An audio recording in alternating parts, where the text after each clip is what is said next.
On this episode of Speaking in Drums, I'm going to put my foot on the gas to bring you a product review of the ingenious invention by Drumeo. It is the QuietKick pad. Shh. Should you buy this product? Yeah, if you got a credit card, why not? It's important to remember there are better drummers out there, but I'm the best.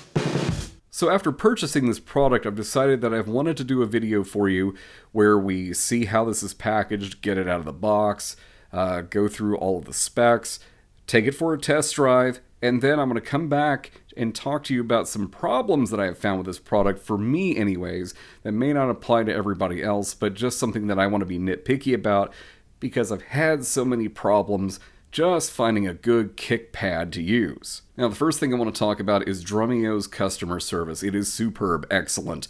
I had trouble trying to make my order online, and the person that I talked to, when I called them up, I said, look, I can't get this to work. They walked me through all the steps. Not only that, they actually stayed on the line until the order was not only complete, but I actually got my email confirmation. That, to me, is what customer service should be, and Drumeo certainly has that. Plus, the good news is, even though it said it would take about 5 to 7 business days to get it, I actually got it in maybe 3 business days. It did not take long to get here. So this practice pad, this kick pad, allows you to work on your bass drum foot, typically the right foot. Or if you have the 2 cricket beaters, you could do double pedal, which that's not available at this time. They're only selling it in the single format where you get just the 1 beater. But if you were to get the double set, it has 2 cricket beaters, but the kick pad itself stays the same. So you just get 2 beaters, but it's out of stock, so you have to wait. If you've already ordered the single, you should be getting an email that tells you that the other beater is available. It would just cost an extra $20, and literally that is the only difference in price. Right now, if you buy the single, it is $79.99 plus shipping. If you buy the double kick, which includes just the other beater, it's all it is, then it is $99.99. The introductory offers were $20 cheaper for each. Unfortunately, I didn't buy this until after the introductory offer was over. Duh. So that's what happens when you procrastinate or you can't make a decision when you have chronic indecisiveness. The packaging of this product is very nice. The box is sturdy. The design on it is simple. This side tells you what's in the box. This side tells you just some of the selling points, like how it can be used with a single or double pedal, the portability, volume. Now, one thing I do want to mention is that the packaging shares a similarity with the DW Pro hat I got a couple of years back.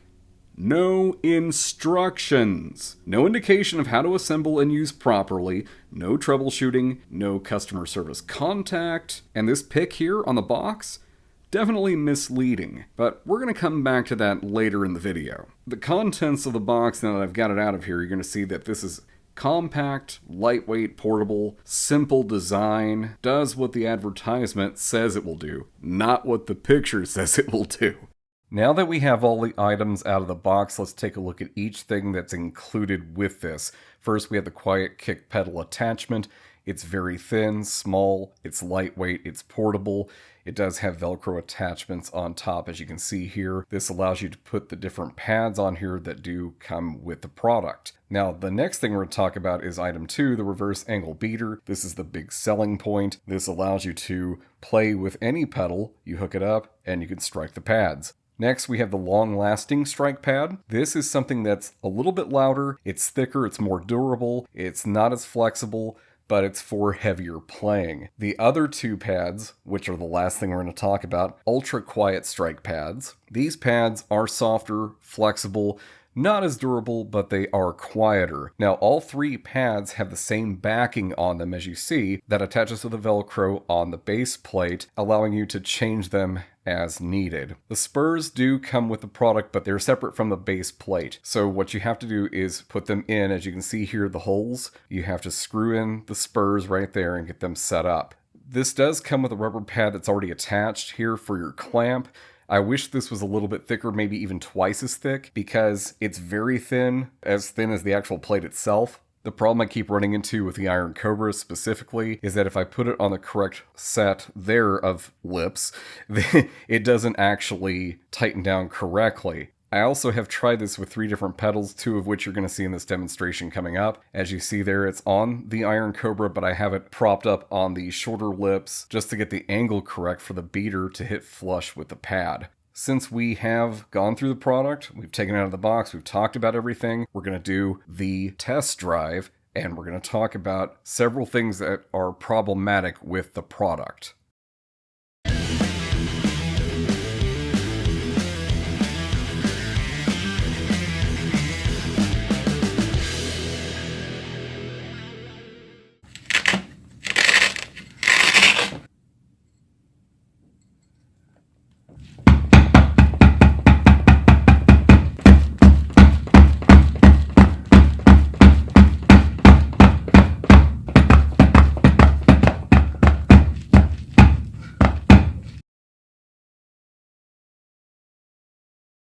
So now I do have this set up on these little lips here, because if I set it on the lower lip for the hoop that I normally would, I can't get the angle to work on this beater. I was able to tighten it down a little bit more, and I've got the spurs here pretty much tightened down about as far as they'll go. So let's go ahead and do a test to see what it sounds like.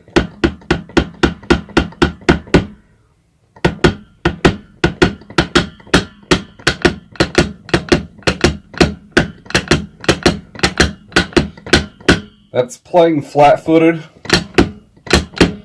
There's still some clicking in there, and it's probably because I can't tighten this down too tight without the angle changing. And you can see that as I loosen it and tighten it back up. Because again, my goal is to get the beater as flush as I can on there, and it's not going to be that way.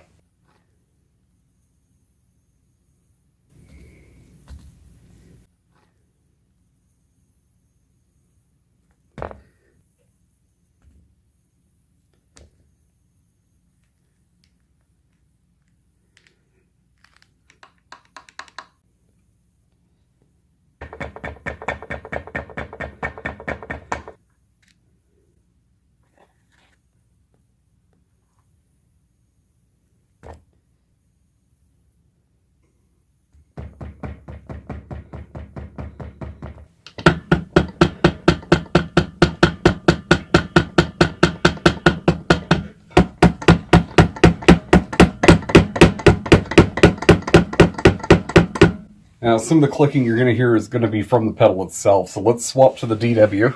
I have not made any adjustments here.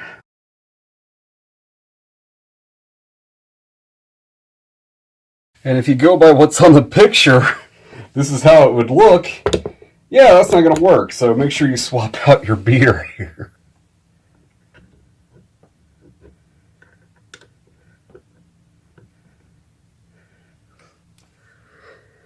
May want to take that further up.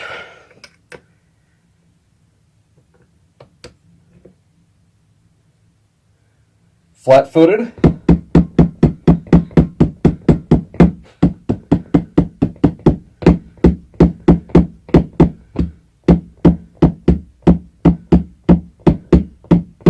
Sounds a lot better on this than it does on the Iron Cobra. Heel up.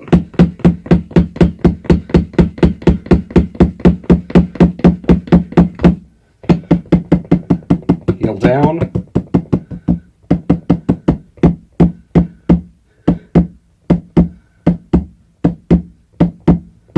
Now I'm going to talk to you about some things that bothered me about the product. Number one, when I got this out of the box, sticker's crooked. But I'm not the only drummer who's had this same problem. There's another YouTuber that I saw a review of this product, and the same thing happened with them. They saw the sticker was crooked. So I'm not really sure, for the money that we're paying for this product, $79.99, that we can have a crooked sticker. Maybe it's a joke. I don't know. Number two is going to be an issue with the spurs. Okay, so these come separate, as mentioned earlier. It is a little tedious to get them in. They talk about the portability of the product, which again, it's tiny. Look at this thing. Okay, very tiny, very small. Since there's nothing to put the spurs in, you could potentially damage whatever you put this in. So if the spurs are still on there, you could damage the bag that you put this in. You can't really fit this back into the box. I mean, you could, but... well, I mean, if you want to, you could just take the box with you. The box is pretty sturdy itself, so get that in there.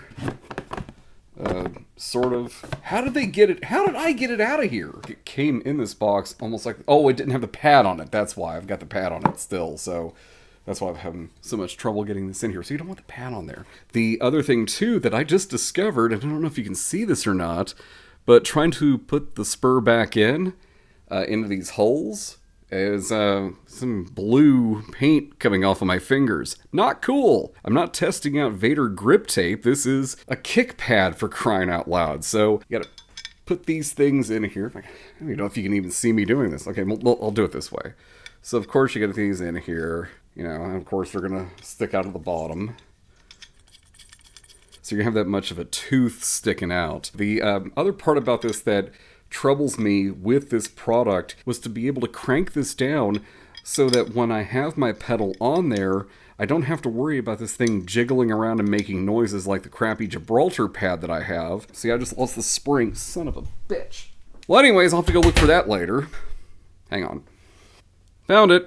The other part about this that really bothered me initially and made me wonder if I actually made a bad purchase was that I want to clamp the bass drum pedal down onto this piece of metal. Here you've got the little rubber part, clamp it on here. To me, I thought, you know, it's not going to be like Gibraltar, where it's like, you know, it moves no matter how much you crank on there, how much padding and extra stuff you put on there. That thing is just junk. Problem I ran into is I crank it down, get it to look like it does on the box, you know, where it's sticking straight out right here. What does it do? Let me show you with the beater.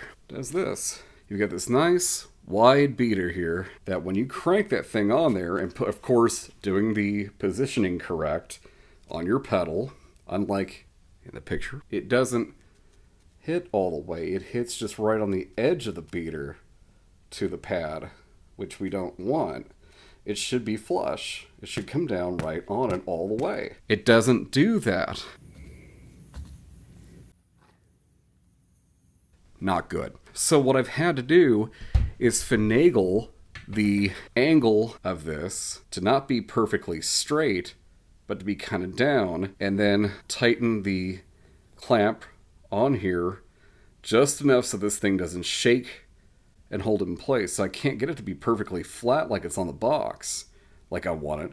It actually has to be angled, and then I can put my spikes down basically to hold it. That's a big disappointment in this product. The last thing that I'm going to talk about is the marketing of this product. If this is what they had as the final outcome of the product, this looks amazing. This box, sturdy, tough, looks cool. All right, so you got that. Tells you what's in here. Problems on this box, other than the fact that there's no instructions either. I mean, this tells you things, but it doesn't tell you how to assemble, and there's no troubleshooting or anything like that. You know, they've highlighted the actual kick pad itself, right? Highlighted in white. That looks great. But if you hook up your pedal just like this, that beater will never touch the kick pad. Ever. Never. It won't even get close. So the part I don't understand about this is that I know they're talking about the kick pad, but there's two things here. And I don't mean this or the two claws, teeth, whatever. The selling point is not only this, you have to have this crooked beater. Without this crooked beater, this doesn't work. Jared, if you're out there and if you're listening to me, you know, hey man, I can try to help you in the marketing on this and maybe give you some ideas on what we need to do here. That needs to change. In short, I am not impressed, and I'm not happy with my purchase of the Drumeo QuietKick pad. If I had to do it all over again, I would have just waited and got some more money and bought something either more expensive or something that had better reviews, or just waited to see if anybody else had problems with it. It costs way too much money. It should maybe be half the price. I know they talk about it being compact and you take it anywhere, but to be honest with you, I have yet to use it at a gig because I can't get it to work with my pedals the way that I want it to without the beater being either off on the angle from the pad or it just doesn't connect correctly to the plate depending on the type of pedal. So I have to do a lot of maintenance to try to make this thing work, and it seems like to me it should just be literally like USB, like plug and go, but it's not. So that's my review of the Drumeo QuietKick pad. Again, it's entirely up to you if you decide to get this product. I'm just being completely honest with my review that I would not purchase this product again, and wished I had not purchased it at all. I would not recommend it. Damn it! Damn it! Son, what? Shut up!